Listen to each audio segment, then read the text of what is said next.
Hello there you guys, welcome to one of my live videos, and today I'm just be officially updating you on some more latest news. So if you do consider drop your likes, and if you do consider subscribe to the channel as always. So the question is, who will Ole Gunnar Solsjaker look to sign in the January transfer window? Now we do know that Ole Gunnar Solsjaker wants to make a further more investment in January. Obviously, throughout the course of the summer, Ole Gunnar Solsjaker recommended 3 good players to the squad. We spent over 140 million pounds on Daniel James and Wan-Bissaka, and of course on Harry Maguire, and we have seen glimpses of what good signings they've proven to be so far and that. But like I did say, throughout the course of the summer, we didn't address all the problematic areas like we should have done, but I did initially say it was going to be extremely difficult for us to address all the problematic areas in one summer transfer window. But it was good that in the asset that we did address some of the problematic players. We got that experienced centre half, and we also got that right back in and that. But I was infuriated, that we didn't recommend a midfielder in, throughout the course of the summer, because I did initially say, that was one of the priority areas, of course, where Manchester United, needed to strengthen up. So we'll look to strengthen the midfield in January. Don't forget, for the majority of the summer as well, we was in search for right winner, but definitely no further more investment is needed in the squad. And I think the board had confirmed at the start of the season, that they realised that Ole Gunnar Solskjaer wasn't back term enough. The board did assure that Ole Gunnar Solskjaer would have been backed, but for me, he wasn't back term enough and that. So I think regardless of what happens this season, I think Ole Gunnar Solskjaer's job, should be safe. As long as we're not fighting relegation, or as long as we're not in mid-table, I think Ole Gunnar Solskjaer's job, should be safe for at least this season. Obviously, I did initially say I give you. Obviously, I've recently updated you in the last couple of days in regards to the new director of football at Manchester United. Now, I did say earlier on in the summer it was very imperative that Manchester United recommended a director of footballing, because I did say in that aspect we need a structural change with the football club. And I think if we would have got a director of footballing earlier on in the summer, I do believe Ole Gunnar Solskjaer could probably would have been back to him even more. But obviously the likes of Darren Fletcher, Rio Ferdinand and Patrice everywhere linked with the role earlier on in the summer, but we didn't get a director of footballing earlier on in the summer. But now recent reports, as you all know, Ed Woodward is in search for a director of football at Manchester United. Reportedly, has identified Edwin van der Sar as his number one priority target, to fulfil that director's role at Manchester United. And I think, Ed Woodward, is satisfied, with the work that Edwin van der Sar has done at Ajax, because we do know that Edwin van der Sar is chief executive at Ajax, and I think he's been chief executive at Ajax since 2016. But he's also, going on the experience, is Ed Woodward, and obviously Edwin van der Sar anyway knows the traditions of the football club, because don't forget, when he was younger, he served 6 years at Manchester United, joined in 2005, and obviously, he was at the football club until 2011, and in that 6-year period, Edwin van der Sar, of course, won 2 Premier Leagues, the League Cup, and I think he also won the Champions League with the football club and that. Edwin van der Sar, he's done really, really good, with Ajax and that. He's now into his 4th season at Ajax, is Edwin van der Sar, but he obviously, was linked with the role anywhere earlier on in the summer. Don't forget, there was talks about Paul Mitchell, becoming the director of football earlier on this summer. Obviously, Paul Mitchell is a head of recruitment, RP Leipzig, I think, now at this present time. Obviously, before he was head of recruitment at Tottenham, he was also head of recruitment at Southampton, where he actually, worked alongside Pochettino. So I think now it's very imperative that Manchester United, recommend a director of football. And I think Edwin van der Sar is the right, he's the right solution, because obviously I think Edwin van der Sar, would be very reliable, to oversee our transfer business. But recent reports have now said he is the leading candidate, to become the director of football at Manchester United and that. So that's really, really good news, and that will be beneficial also, for the January window, because obviously Ole Gunnar Solskjaer, may be back to him even more. But like I did say, we've enjoyed a difficult start to this season. We've only won 1 game out of our first 4 games. We've only registered 5 points from a possible 12. And obviously, so far this season is replicating, what I saw last season, because last season was a huge disappointment. We finished 6th. Obviously, we failed to win any silverware, and obviously, we failed to qualify for the Champions League. And I think in that aspect, that was the main reason, that it went against us, the summer transfer window, because I did say certain players players at a certain calibre and level, you know, would have had reservations about joining the football club. But I do believe, you know, the players know we was in for throughout the course of the summer. It's probably more than likely we will reignite our interest in them in January. So we could actually go back in for Bruno Fernandes in January, because don't forget, Bruno Fernandes was one of our main priority targets, you know, throughout the course of the summer.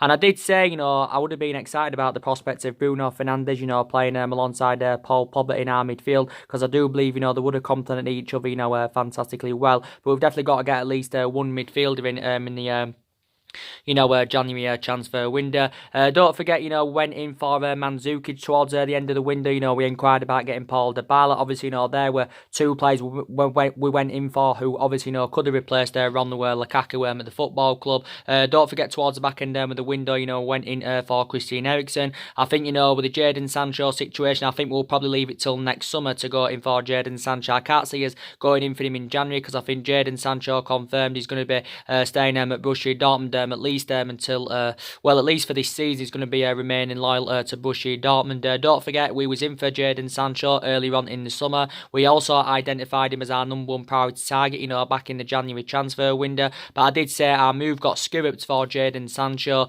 with our failure to qualify for the Champions League. So obviously, you know, that went against us. But, you know, Jadon Sancho is primarily a right winner. He can play centrally, but he is primarily a right winner. And, you know, I think he would be the right type of player for Manchester United. And I would be excited about the prospect of him, you know, playing alongside the likes of Rashford, Martial and Daniel James and that. And he did improve even more in that attacking line. I do believe now that Ole Gunnar Solsjaker, you know, will, you know, want to continue getting the pursuit of young homegrown players, because obviously Ole Gunnar Solsjaker earlier on this summer worked out his transfer strategy, and he did say he wanted to sign young homegrown players and that. And this is obviously, you know, what he did throughout the course of the summer.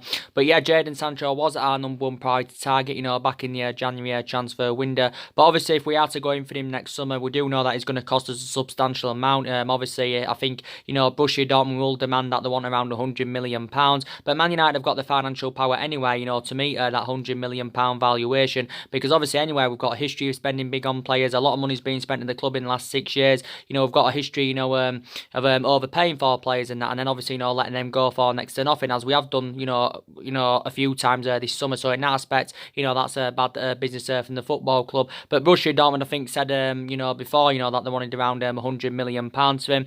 Obviously, Jadon Sancho spent 2 years with Borussia Dortmund. I think he's now in his third season with Borussia Dortmund, and I think he's done really, really well for Borussia Dortmund. But I think if he was to come back to the Premier League, Jadon Sancho, and I think it, you know, would help him with it would help him more with his development. It'd create a better platform for him, and it'd also be beneficial for us to get him anywhere, because he's already had that experience of playing in the Premier League. Don't forget, before he was at Borussia Dortmund, you know, Jadon Sancho did serve a couple of years with Manchester City.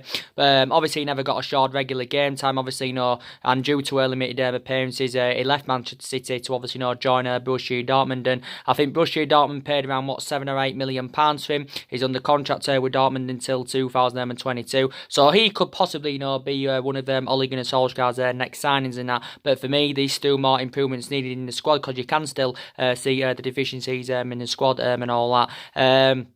But like I did say, you know, we have enjoyed a very, very difficult start to the season. But I did say at the start of the season that obviously Ole Gunnar Solskjaer's and Manchester United's expectations this season, you know, will be to finish in that top four and maybe win the Europa League and that. And I did say Ole Gunnar Solskjaer has got to exceed these expectations, you know, to, you know, remain in the job at Manchester United. But I did initially say anyway, our aspirations, you know, will be that top four in the next couple of seasons, because analysing our squad at the moment, you know, isn't good enough, you know, to win the league or maybe even challenge for the league. I don't think we'll win the league, you know, for the next 2 to 3 years, if I'm going to be quite honest with you. But like I did say, you know, we have got big ambitions for the future, and obviously Ole Gunnar Solskjaer, you know, wants to get Manchester United, you know, back to winning silverware, also get us back to being a competitive elite level football club. He wants to bring that fear factor back to Manchester United. I know the vast majority of people who obviously follow football and that, and the vast majority of the pundits, you know, have got huge doubts that Solskjaer will bring that fear factor back to Manchester United, because that fear factor hasn't been there, you know, since the Alex Ferguson Herrera and that.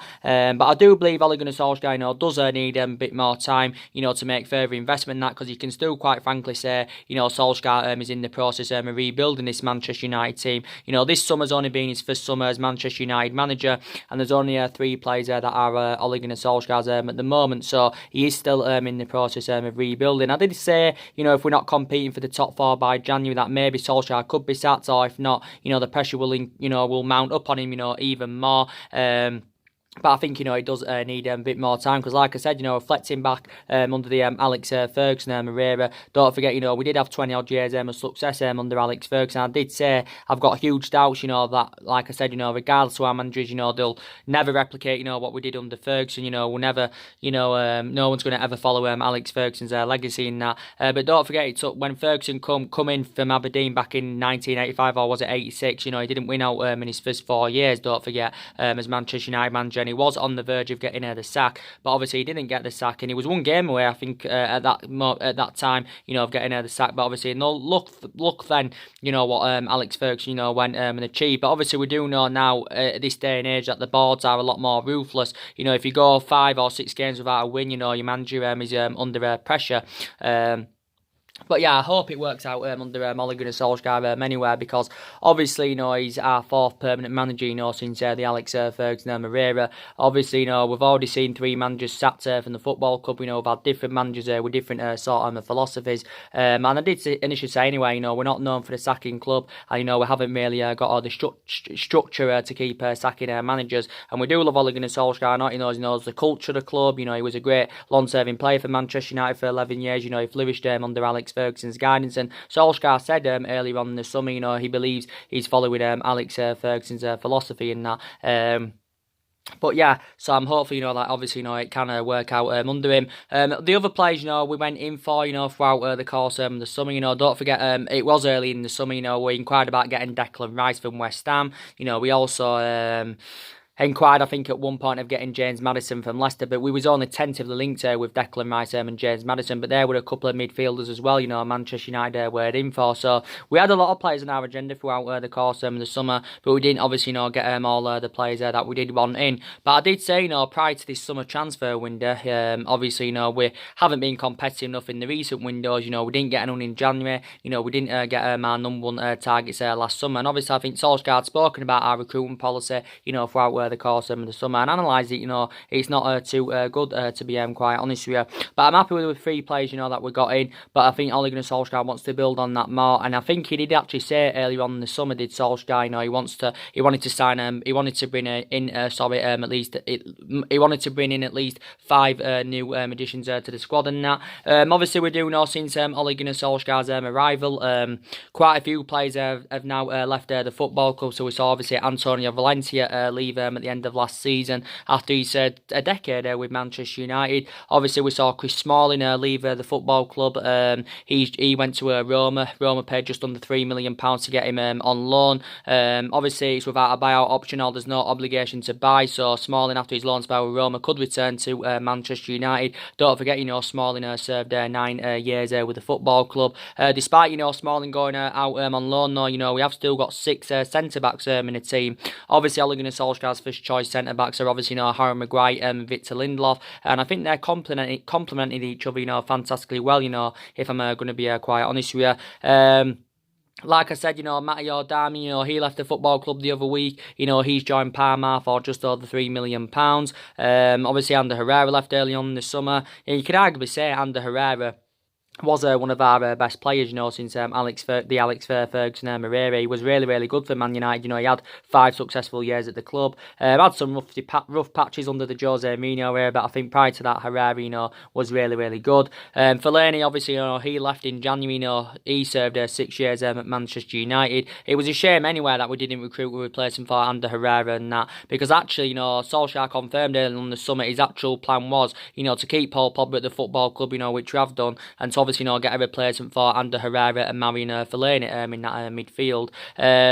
Obviously, Romelu Lukaku left. I think, it was good of how much, we generated from his departure. We generated a substantial amount, and we basically, recouped the money that we did pay for Lukaku a couple of years ago from Everton. Again, it was a shame, we didn't recruit a replacement for him. Obviously, Alexis Sanchez left the football club. He's gone out on loan to Inter Milan. Obviously, it's a 10-month loan. I think, don't forget, Man United had to pay him around £6 million to get him out on loan.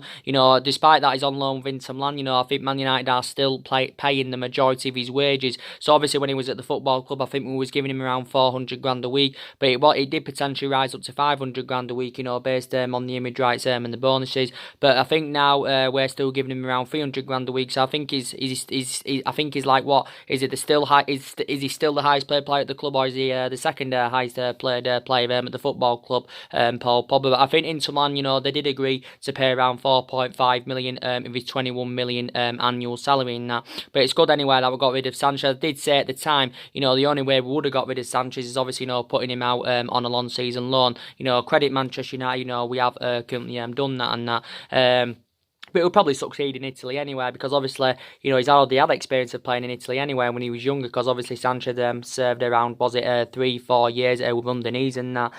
But we did right getting rid of him, because Sanchez was one of the problematic players at the football club. He enjoyed a difficult 18 months with Manchester United, and obviously, never was first choice anywhere. But yeah, glad we got rid of him. But despite the fact now, quite a lot of players have left since Ole Gunnar Solskjaer's arrival, I still believe now these players at the football club, that are no longer good enough to represent Manchester United. So I did initially say, maybe we need to get a couple of more players in January, so we need to focus still more on the incomings, but I still think, we need to focus a bit more on the outgoings, because I still think, these still couple more players that do need to leave the football club. Obviously, like I said to you, we've still got we've got around 6 centre-backs in the team, even though Smalling's gone out on loan.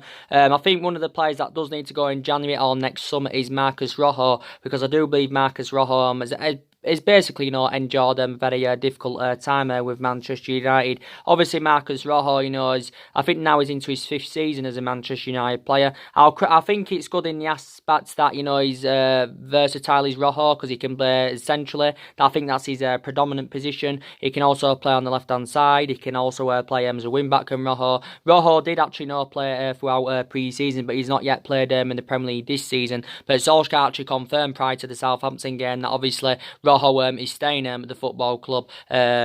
But like I said, he's surplus to requirements now, and I think his Manchester United career anywhere has been mainly affected with the amount of injuries he has sustained, Rojo, and obviously he isn't first choice anyway. Don't forget, throughout the course of summer, he was subjected to quite a bit of transfer speculation. Everton inquired about getting Rojo on deadline day. Obviously, the likes of Marcella, AC Milan and Monaco also inquired about getting Rojo. Rojo, I think, has just got under 2 years left on his contract with Manchester United. But I think the club, definitely need to consider, getting rid of him. I think another problematic player at the football club as well is Phil Jones. Obviously, we do know that Phil Jones has been a long-serving player at Manchester United. I think this is now Phil Jones' 8th season at the club. Oh, sorry, he's been here 8 years. It's his 9th season at the club. Sorry, so Phil Jones has nearly been at Manchester United a decade, and obviously now he's going to find game time very, very difficult, especially following the arrival of Harry Maguire. But I just don't think he's no longer good enough to represent Manchester United anywhere. Jones obviously got a new long-term contract last season, but I think he's a player we need to consider getting rid of in January or perhaps next summer. In regards to Ashley Young, I did say I've been saying on my recent videos, I do presume this should be this should be Ashley Young's last season as a Manchester United player. I think he actually could retire from football at the end of this season. Ashley Young, obviously reflecting on his age. Ashley Young's 34 years of age now. I think he's 35 next year. Obviously, Ashley Young's been at the football club 8 years, so he's another long-serving player. He's now into his 9th season as a Manchester United player, and we have seen glimpses over the years of how good he can be. And I thought, Ashley Young, was really, really good when he was younger. I think he was primarily a winner, when he was younger, but as he was aging up and developing more, he obviously got rotated as a right back, did Young. Obviously, we know that Young can play in more than one position, so he is versatile. He can play on left back like he did against Southampton. He can also play as a right winger. But like I said, Young was actually not our first choice right back last season. He was our first choice right back last season, obviously. before the arrival of Wan-Bissaka and that. And but yeah, I think he should be going at the end of the season. Obviously, don't forget the club gave him a new 1-year extension last season as well. Ashley Young. I think Nemanja Matic is another player, that we need to consider, getting rid of, because I don't think he's no longer now first choice. He obviously was first choice last season, but I think due to his inconsistency now, he's no longer first choice. His Matic, he's too slow. He makes that midfield look totally imbalanced. But yeah, and he's not getting any younger. He's aging up his Matic. So I still think there's certain players that do need to leave the football club. Like I did say, I've got a lot of concerns about our midfield and that, because we haven't really got a backup to Paul Pogba. I know we've got quite a lot of midfielders still, even though Herrera and Marion Fellaini left. We've got obviously Pogba, we've got obviously Angel Gomez. We've got Pogba, Angel Gomez, Jimmy Garn, I think he's a midfielder. Obviously, we've got Fred, we've got McTominay, we've got Pereira, so we have still got quite a few midfielders and that in the squad.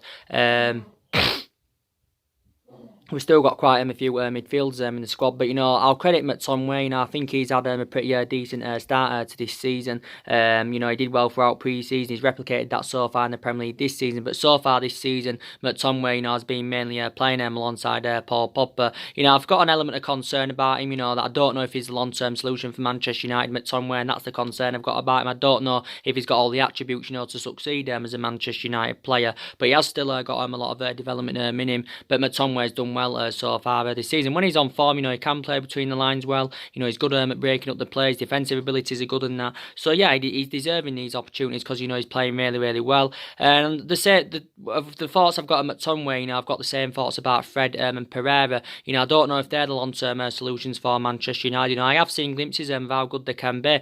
Fred and Pereira and that. Fred hasn't performed to the same sort of level, as he did do at Shakhtar Donetsk, because he was an exceptional player at Shakhtar Donetsk. So in that aspect, I will credit him in that, but he hasn't really replicated this form at Manchester United, and that is an element of concern. But I think Solsjaker said he expects to see better things from Fred this season. Don't forget, we paid just under £50 million to him last summer, so I do believe we overpaid for Fred. And obviously with Andres Pereira, I think it was good in the aspect, that he did go out on loan. Andres Pereira, I think he had 2 loan spells. He went in Spain, obviously. I think he had a loan spell with Granada and Valencia. So in that aspect, it has gained him more experience. I thought Pereira, was actually quite poor against Southampton and that. But yeah, still got a lot of element of concerns about them players. Like I did say though, we have got a lot of young players in the squad, that obviously are growing, that are obviously developing and trying to improve at Manchester United. And I think I'll credit Ole Gunnar Solskjaer in the aspect that he's got a lot of trustworthy in his young players in that, and I think all the young players should get given their chances this season. Obviously, I recently give you the updates in regards to Mason Greenwood and Chon. Obviously, with Mason Greenwood, I think Ole Gunnar Solskjaer actually assured that Mason Greenwood will get more opportunities at the start of this season. Obviously, Mason Greenwood so far this season has made only 4 substitute appearances, so Mason Greenwood has not yet started the game from the start. So I think in the game against Leicester on Saturday, I do believe Mason Greenwood should be given the start. Against Leicester and that. So I think Ole Gunnar Solskjaer's actually become irritated.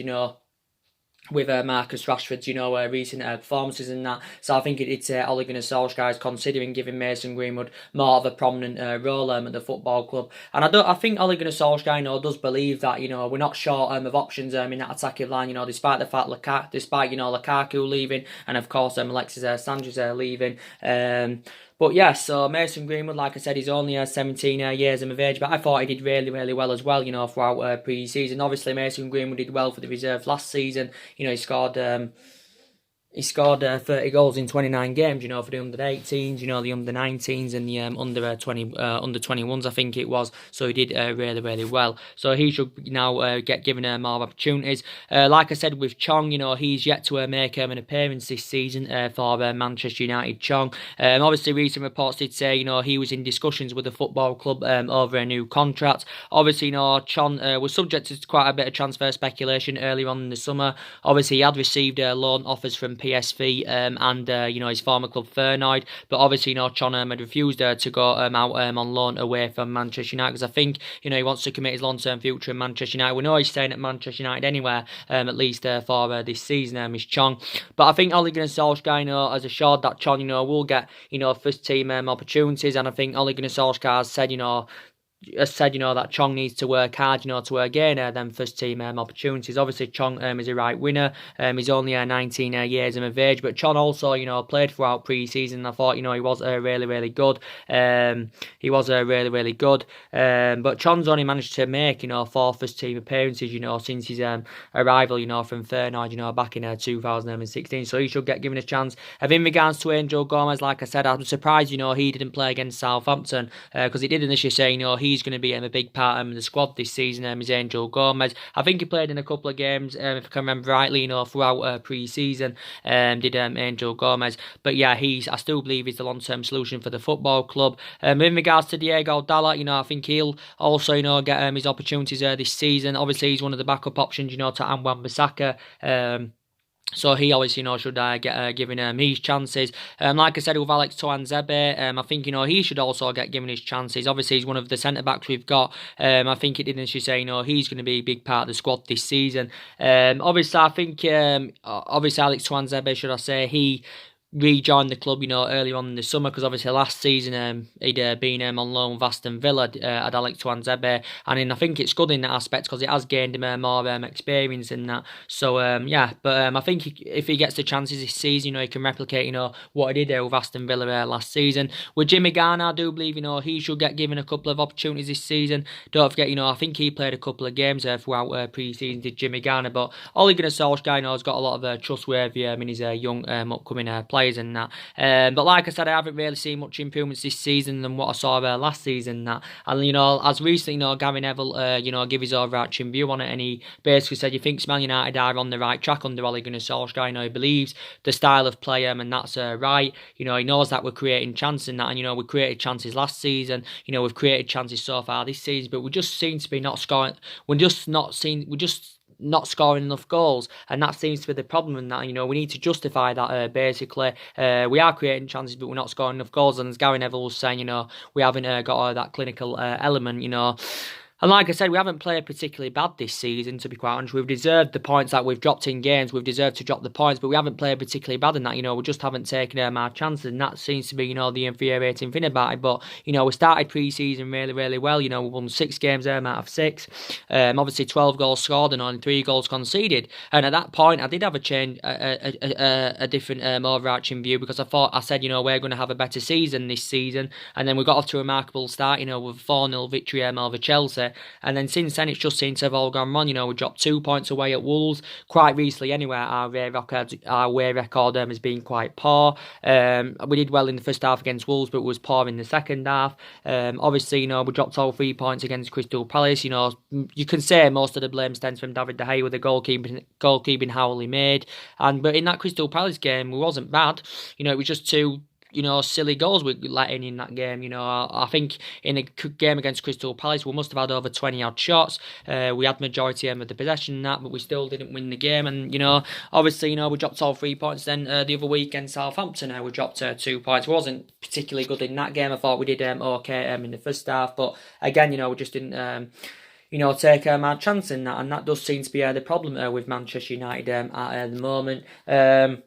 But even though, we've enjoyed a pretty difficult start to this season, I still think there's some players, that have played particularly well for Manchester United, if I'm going to be quite honest with you. I think, like I said, I think Daniel James has had a fantastic start to his Man United career. I've still got my opinions on him. I still think he's a prospect and he needs time to develop, does Daniel James, and his crossing that needs to improve, but I think he's had a fantastic start to his Man United career. I've got the same thoughts about Wan-Bissaka. He's also had a fantastic start to his Manchester United career in that, his distribution's good. He shows that ability to play out from the back, does Wan-Bissaka. So I think he's I think he's had a fantastic start to his Manchester United career, and yeah, I also think Martial's had a good start to this season. Obviously, Martial's now in his 5th season as a Manchester United player. I think he's scored 2 goals so far this season as Anthony Martial.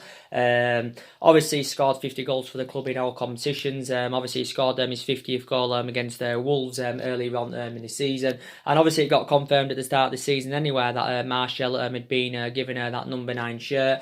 So obviously we do know he's playing more centrally this season is Anthony Martial,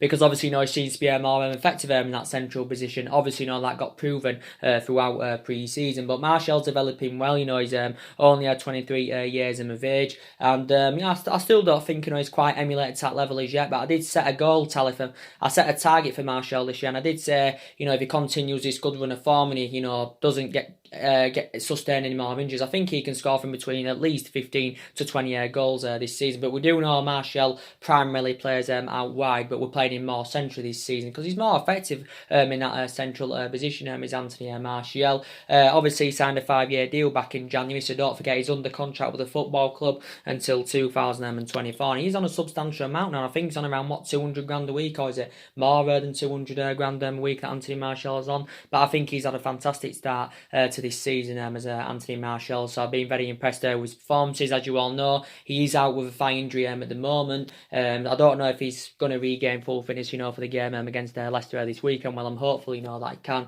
Obviously, Martial, didn't play in the 1-1 draw with Southampton, and obviously it was Marcus Rashford, that fulfilled Anthony Martial's role in the 1-1 draw with Southampton. Rashford received a hell of a lot of criticism, received a lot of criticism from a lot of Manchester United fans, reflecting on his bad performance he put out because he looked so isolated in that central position, against Southampton. He didn't latch onto any of them crosses, and his performance, was very, very disappointing. But I'd still say that Rashford is a long-term solution for Manchester United. But you've obviously got both of them anyway. You've got Rashford that can play centrally and that can also, play out wide. So in that aspect, Rashford and Martial are comparable. But yeah, maybe Rashford, could be dropped for the Leicester game, reflecting on his recent performances. But again, Rashford is only 21 years of age. But I think there's slight improvements of what I've seen this season. We do look slightly better in that attacking third of the pitch because, we seem to now have that pace. Obviously, the pace is something we lacked last season. This is the main factor reason last season, we only managed to score 53 goals in the Premier League and that. As you all know, we have got quite a few injuries. We have got quite a few injuries in the team. Like I updated you not too long ago in regards to Wan-Bissaka. Obviously, he had to withdraw from the England squad the other week, due to a back injury he had sustained. So recent reports have actually said we could be without 5, players. We could be without 5 players, for the game against Leicester this weekend. And we have got quite a few imperative players out with injury at the moment. Like I said, Wan-Bissaka's got a back injury. He said recently, that he returned to Old Trafford, to return to Old Trafford for treatment. He did say he would be monitored in the next couple of days to see, if he will be fit enough, to play against Leicester. Obviously, if he isn't fit enough to play against Leicester, I should presume Diego Dalot will play at right back, maybe even Ashley Young. But we have got quite a few fullbacks in the team. But I'm hopeful, that Wan-Bissaka, can be fully fit for the game. Couldn't be fully fit for the game, but he is only 21 years of age. Like I did say, Jesse Lingard, recently he said in regards to him, he's ill, is Jesse Lingard, but I think he should be okay for the game against Leicester. I think Jesse Lingard, has enjoyed a difficult start to this season. His performances have been way below par, just like there was in the last couple of months of last season. But I still say Jesse Lingard is a long-term solution for Man United, but due to illness, he had to withdraw from the England squad quite recently.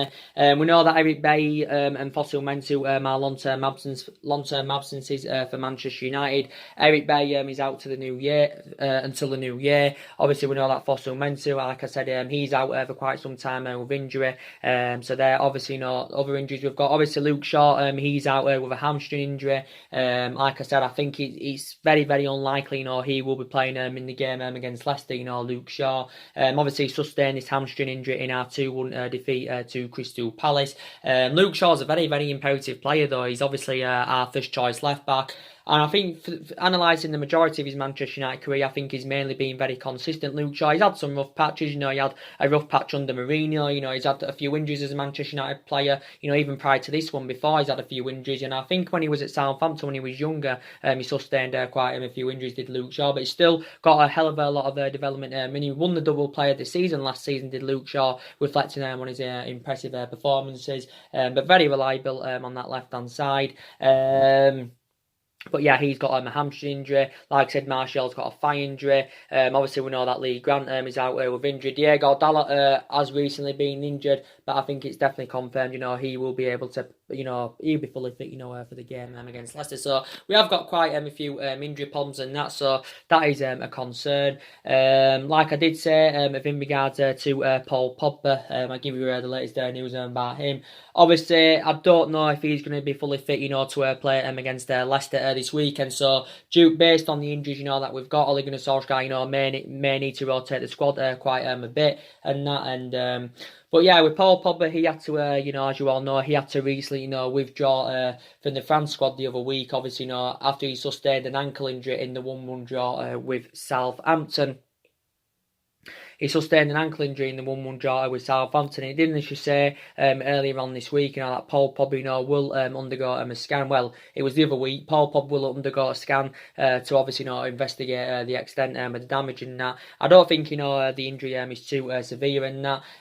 But yeah, I'm hopeful that it's not too severe, because Paul Pogba is a very imperative player. Obviously, Paul Pogba started all 4 of our games so far this season. He has performed okay. I think his performance was a bit below par against Southampton. He was making sloppy passes and that. But I think prior to that, he's mainly done okay as Paul Pogba. He was definitely very, very good throughout pre-season. I don't think Paul Pogba's performed to the same sort of extent as how, Martial, Daniel James and all that's performed. But I still think, Paul Pogba has done okay, because we are all aware, the difference, he does make in that midfield. There's a bit more additional information anyway that's updated in regards to Paul Pogba. Reportedly, his brother has come out again. He's actually fueled more speculation as his brother, like he did earlier on in the summer, and that he reportedly says that Paul Pogba has spoken to Lionel Messi, because it wasn't only Real Madrid that were linked to Paul Pogba this summer. I think also Barcelona were in for him, but obviously Real Madrid were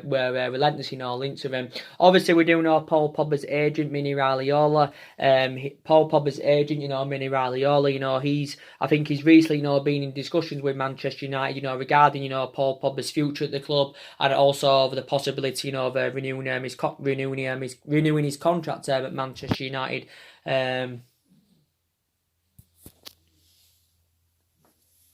His contract at Man United, but we do know that Paul Pogba has got 2 years left on his contract with Manchester United, on his current contract, with an option to extend it by a further year. And we do know that Paul Pogba is on around, on his current deal, he's on around 290 grand a week, so he's just on under 300 grand a week at Man United. So obviously Pogba is one of the highest paid players at the football club. I think if Paul Pogba is to commit his long-term future at Manchester United, and he is to sign a new long-term contract, obviously he probably would demand, to be the highest paid player at the club. So an estimated guess, probably Pogba would demand around 400 grand a week, maybe even £500,000 a week, to commit his long-term future with the football club. Recent reports indicated out, like I updated you on, saying that reportedly Paul Pogba stayed at Manchester United this summer because of Adidas. So reportedly Adidas intervened in his transfer to Real Madrid. So it reportedly said that Adidas, had a big part to play in, Pogba, remaining at the football club, because I think Adidas wanted Pogba to stay at Man United.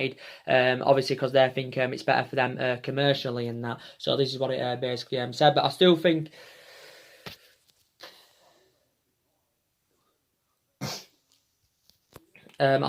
we want, in January, I think our price tag is around 179 million or 180 million pounds. Because I did say throughout the course of summer, the stumbling block was of Pogba leaving Manchester United. Was reflecting on the substantial amount we put on him. Because don't forget, we said we wanted around 180 million pounds for Paul Pogba, and obviously Real Madrid were not willing to pay. So basically, we was demanding just over double than what we initially paid for him from Juventus back in 2016 and that. I know there was talks early on in the summer of Paul Pogba possibly making a return back to Turin, because he did have 4 good years in Turin, and he hasn't really replicated this at Manchester United and that. He did have 4 good years with Juventus and that, but throughout the course of summer, Paul Pogba's preference, was a move.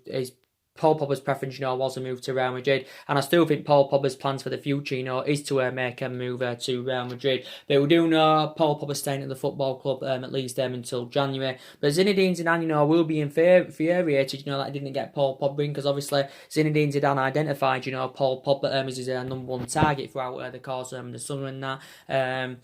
So they'll be infuriated, and I think, if Paul Pogba, is to renew his contract at Manchester United, I think, Real Madrid have got an alternative, and they'll go in for Christian Eriksen next summer instead. And I think, they'll plan to get Christian Eriksen on a free transfer next summer, because don't forget, Christian Eriksen has got under a year left on his contract with Tottenham. Real Madrid were also in for Christian Eriksen earlier on in the summer. But like I said, Paul Pogba is a very imperative player for Manchester United, and that, we have seen glimpses of his best form, and we do know how good, Paul Pogba can be, and that, like I said, he's one of the best midfielders in the world when he's at his best. You mainly see the best of Paul Pogba when he's freed up. When he's on form, he's good at feeding them attackers. And Paul Pogba, he's only 26 years of age, so he has still got a hell of a lot of development in him. And I think Solsjaker has spoken a lot about Paul Pogba during the summer. He also spoken to Paul Pogba a lot himself. But Solskjaer knows how much an imperative player and that he is. But Real Madrid, anyway, they spent a substantial amount throughout the course of the summer. They spent around, £300 million on 5 players. Real Madrid, did generate some of the money back, because, they did sell quite a few of the players. I do believe, Real Madrid, generated around £100 million of it back and that. But yeah, that's the latest news regarding Paul Pogba. But obviously, Paul Pogba with the football club, has won the Europa League and the League Cup. Obviously, that came in his second season with Manchester United. But I did say the reasons why Paul Pogba may want to leave, because maybe he's, frustrated with lack of competitiveness. Maybe, he wants to be in Champions League football. And I did say as well, with us failing, to get into the Champions League, I did say it was hard for us, to get our number one targets in. And I did initially say, we've also not been in Champions League. It's also going to be hard to convince imperative players to stay at the football club. Possibly Paul Pogba, could leave in January though. But it hasn't only been this summer. Paul Pogba's been subjected to a lot of transfer speculation. Obviously, reflecting back last summer under the Jose Mourinho era, there was a lot of talks about Pogba leaving. I think there was talks about him going to Barcelona early on this summer. I think there was talks about him making a return back to Juventus last year. But Paul Pogba got one of his best wishes, of course, when Jose Mourinho departed the football club and that. But I'm glad, we've convinced him to stay, especially with our failure to land a midfielder in, throughout the course of the summer. Throughout the course of the summer and that. And but like I said, there's another. I've got another element of concern, about Ole Gunnar Solskjaer. He hasn't really got the experience as a manager, not really to the highest level. So that's something else, that does concern me, And like I did say, Solskjaer did well, when he was the interim manager in his first 3 months, last season and that, the results were good. He exceeded expectation levels, and he was getting the best out of these group of players. But since he got the job, back in March earlier on this year, it just seemed to have all gone wrong, to be quite honest for you. So I hope to say that Ole Gunnar Solskjaer, has got the stature, to get us in that commanding position. That, but he was a great player for the club, like I said. One of his most iconic moments as a player, obviously, was the treble back in 1999 and all that. But yeah, definitely we need to get back to winning ways against Leicester. If we want to get into that top 4 without a shadow of a doubt. Obviously. I already didn't I give you the news about David De Gea earlier on, didn't I? Obviously, there's been a change of scenery now in regards to David De Gea. It reportedly says now he is closer to signing a new contract with Manchester United. David De Gea. Reportedly, it hasn't said the length of the contract but it just says he's close to signing a new contract. This is stemming from The Guardian, and it reportedly says he has agreed a £290,000 a week deal. So it means he will earn the same basic wage as Paul Pogba, because obviously Paul Pogba is on around 290 grand a week. But again, I think it's very imperative, that David De Gea, stays at the football club. Obviously, it was only recently, though, saying that, David De Gea had refused a contract offer, or he was on the verge of refusing a contract offer, and he did basically say that we was at risk of losing him on a free transfer next summer, and that, because recent reports have said, Juventus are ready to make a move for him. Don't forget, earlier on in the summer, David De Gea was subjected to quite a bit of a lot of transfer speculation, should I say. I think PSG, you know, were regarded as the favourites, you know, to get him earlier on in the summer and that. Obviously, don't forget, you know, Real Madrid have been linked with David De Gea for a number of years and that. And I did say at the time, you know, possibly he could go to Real Madrid and he could possibly make a return back to Spain, because obviously, you know, when David De Gea was younger before we got him, you know, he obviously, you know, began his career in Spain, you know, with Atletico Madrid and that. But I think Juventus were also in for David De Gea early on in the summer. But like I said, you know, Man United have been in negotiations getting David De Gea a new contract now. It must be for that. I think we've been in contract negotiation with De Gea for definitely, you know, over a year now and that. And I did say, you know, for large periods of that amount, for large periods, you know, David De Gea, you know, was actually, you know, demanding around 350 grand a week. Obviously, you know, 350 grand a week, obviously, would make him the highest paid goalkeeper in the world and that. Obviously, I think on his current deal at the moment, he's on around 200 grand a week. So if he is to get around 290 grand a week now, you know, David De Gea, you know, will get around a £90,000 pay rise. But obviously, for large periods, you know, we was not willing to meet David De Gea's £350,000 a week wage demands, and this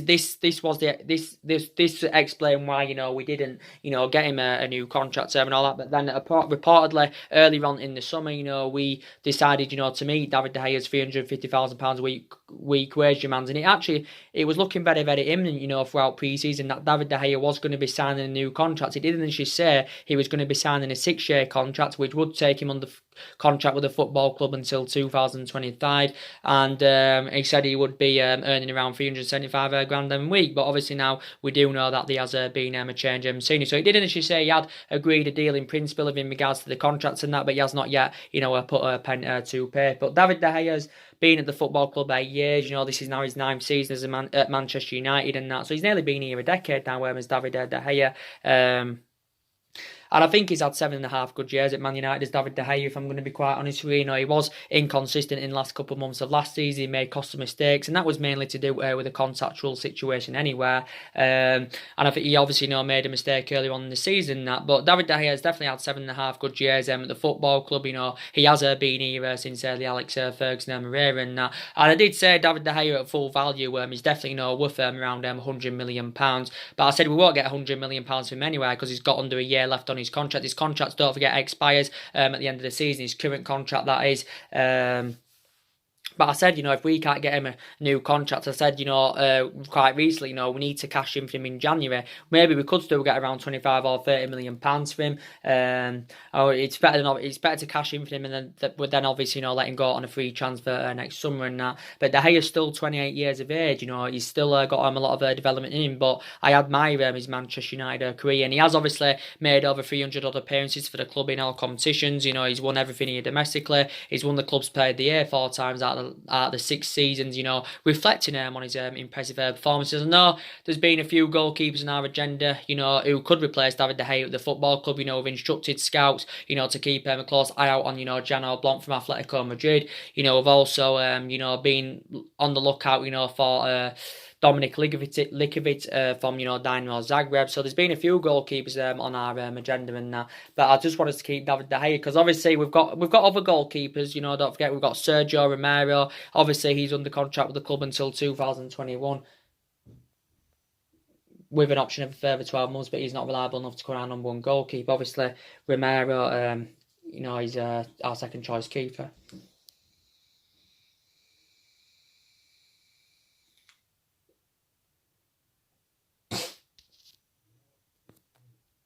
He's our second choice keeper. You know, Dean Henson, you know, has gone out on loan to Sheffield United. Well, he's gone back out on loan. I think in aspects that's good business, because, you know, he's going to gain more experiences. Dean Henderson and Lee Grant's out with injury. So if David De Gea leaves, we are going to need a replacement for him, you know, definitely. Yeah.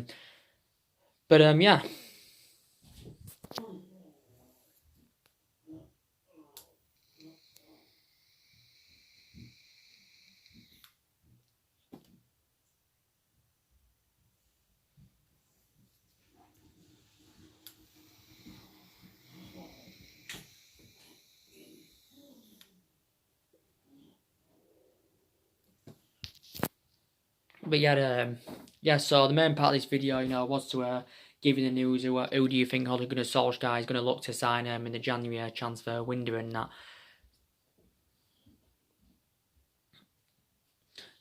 So anyway, drop your comments, likes below on the channel if you do consider subscribing, as always, and take care, God bless, and I'll see you all again very, very soon. There'll be more live videos coming up tomorrow, so stay tuned in.